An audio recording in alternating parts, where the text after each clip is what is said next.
से ऊंचा है और वह उपासना सच्चे मालिक यानी सत्पुरुष सतगुरु की जो ब्रह्म और पार ब्रह्म के परे हैं बतलाते हैं ताकि जीव माया के हद से परे हो जावे।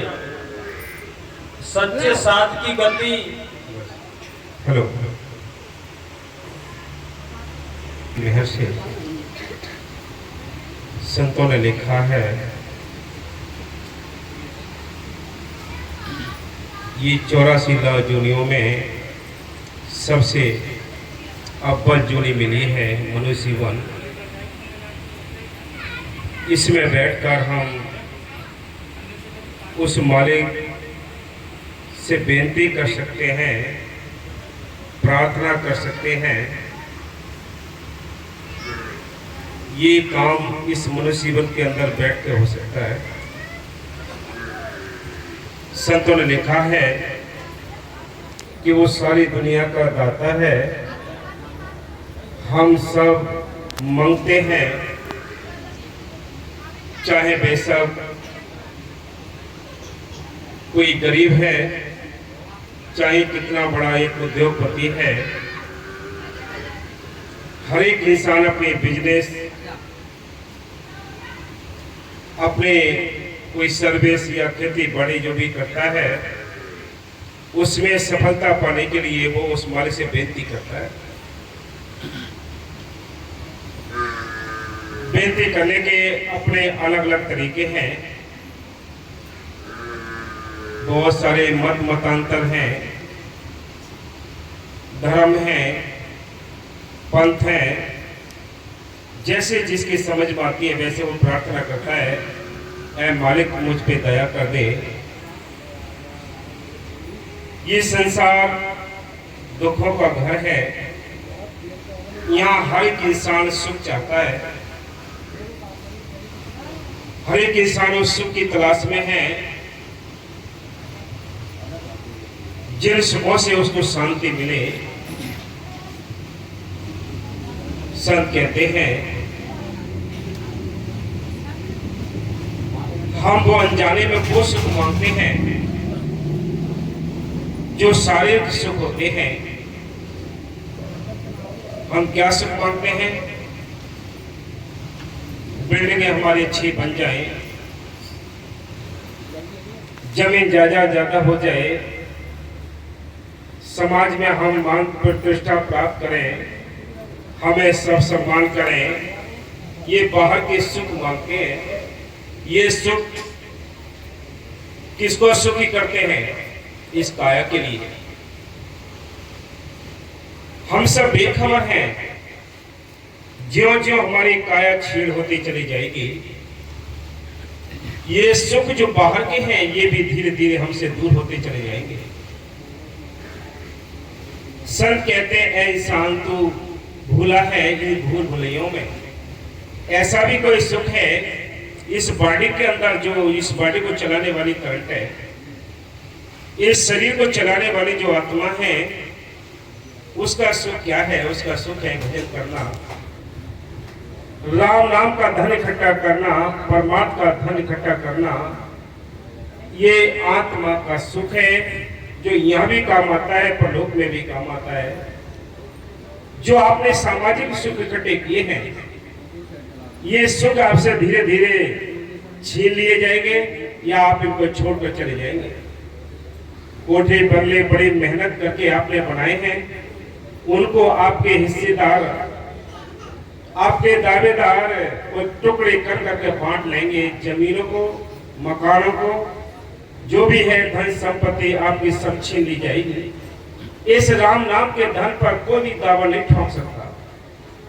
इस परमार्थी धन पर कोई भी अपना मुकदमा नहीं लगा सकता कि ये भी होना चाहिए, क्योंकि इसमें संत कहते हैं जो कमाता है ये उसके खाते में जमा होती है। आपने 10 घंटे जो भी आपने मेहनत की, खेती बाड़ी की, बिजनेस व्यापार की, सर्विस की, इसके द्वारा जो सुख मिलते हैं उसको बांटने वाले आपके सभी साथी तैयार हैं, लेकिन राम नाम का धन बांटने वाला कोई भी नहीं। इसकी चिंता किसको है? इसकी चिंता किसी भाग्यशाली जीव को होती है, बाकी सारी दुनिया भूले पड़ी है। आपको पता है ये सुख अपने आप ही दूर होते चले जाएंगे। आपकी काया ये कमजोर हो जाएगी, इन बिल्डिंगों पर आप चढ़ नहीं सकते। याद रखो, ये घुटने काम करना बंद कर देंगे। बैंक बैलेंस जो आपने इकट्ठा किया है उसको निकाल भी नहीं ला सकते। जो बेटी बेटाओं के पालने में सारा टाइम बर्बाद किया, अपनी सारी जिंदगी बुकिंग कर दी, वो बेटी बेटा भी आपकी सेवा नहीं कर सकते, आपकी हेल्प नहीं कर सकते। जो सुख आपने इकट्ठे किए बाहर के, वो सब दूर हो जाएंगे। इसलिए संत कहते हैं शांति है कहाँ, उस राम नाम के धन में है। खबर है, उस शांति के लिए भी तो हमें चिंता होनी चाहिए। संत ये नहीं कहते कि तुम्हें ये बिल्डिंग नहीं बनानी या बच्चे नहीं पालने, ये सब काम करने हैं। बिल्डिंगें भी बनानी है, बच्चे भी पालने हैं, शादी ब्याह पढ़ाई लिखाई सब कुछ करना है, लेकिन इसमें से थोड़ा टाइम निकाल कर उस परमात्मा को याद करना है जो सारी जिंदगी का, सारी सृष्टि का मालिक है। उस मालिक को भी कुछ ना कुछ शुक्रिया अदा करना चाहिए। इसलिए संत कहते हैं हम बाहर की चीजों पर लगे पड़े हैं, कुछ अपना राम नाम का धन इकट्ठा करना चाहिए। ये धन इकट्ठा कहाँ होगा, कैसे होगा, कब होगा, इसके बारे में संत कहते हैं कि हम किसी को पहचान नहीं सकते कौन संत कैसा है। हमने क्या करना है, अंदर बेनती करनी है, आंखें बंद करो, अंदर उस मालिक की यानी एक बहुत लगन के साथ उसे प्रार्थना करो। ऐ मालिक, तू हमारे अंदर बैठा है, तू हमारी पुकार सुन। हम अनजान हैं, हम किसी को पहचान भी नहीं सकते। तू अपनी दया करके किसी ऐसे सच्चे संत से मिला दे जिसे हमें भक्ति का मार्ग मिल जाए, हमें वो गुरुमंत्र मिल जाए, वो नाम मिल जाए और हम सच्ची भक्ति करके अपने देश चले जाएं। ये बेनती करनी है, वो आपकी पुकार सुनेगा, किसी ऐसे सच्चे संत से मिला देगा जो चौथे लोक से आए हुए संत होते हैं। इसलिए संत कहते हैं, वो क्या कहते हैं, जब उसने दया की, संतों से मिलाप हुआ, जब संतों से मिलाप हो गया, हमें नाम मिला, नाम का हमने अभ्यास किया, अंदर भेद खुलना शुरू हो जाता है, जिसके बारे में कहते हैं संतों ने सभी ने बताया है कि मीराबाई मेवाड़ की रानी थी, छंटाणी थी, क्या कमी थी उसके लिए, नौकर चाकर उसके पास, धन दौलत उसके पास, लेकिन क्या कमी थी, उसको अंदर शांति नहीं थी।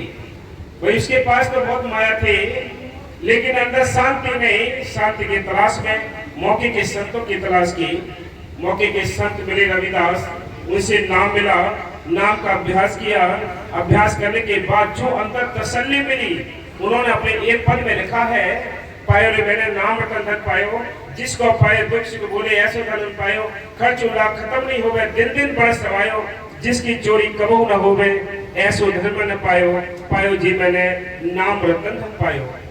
क्या कमी थी उसको कहने की, क्या जरूरत थी उसको ये लिखने की, क्योंकि उसने अंदर वाली शांति को प्राप्त किया है। जब उसको अंदर की शांति मिली, जब अंदर से तसल्ली मिली, तब उसने बाहर गवाहियां दी हैं कि वो मालिक अंदर है, वो हाजिर नाजिर है, वो जिंदा राम है, वो जिंदी ताकत है, वो अंदर बैठी है, बाहर नहीं है घट में सूजत नहीं, लाना ऐसी जिंद तुलसी या संसार को भाई मोतिया बिन, कि मालिक अंदर बैठा है, हम उसकी तलाश बाहर करते हैं। इसी में हमारा ये जीवन, ये जूनी यूं ही बर्बाद होती चली जाती है। हाँ जी, सच्चे साध की गति 10वें द्वार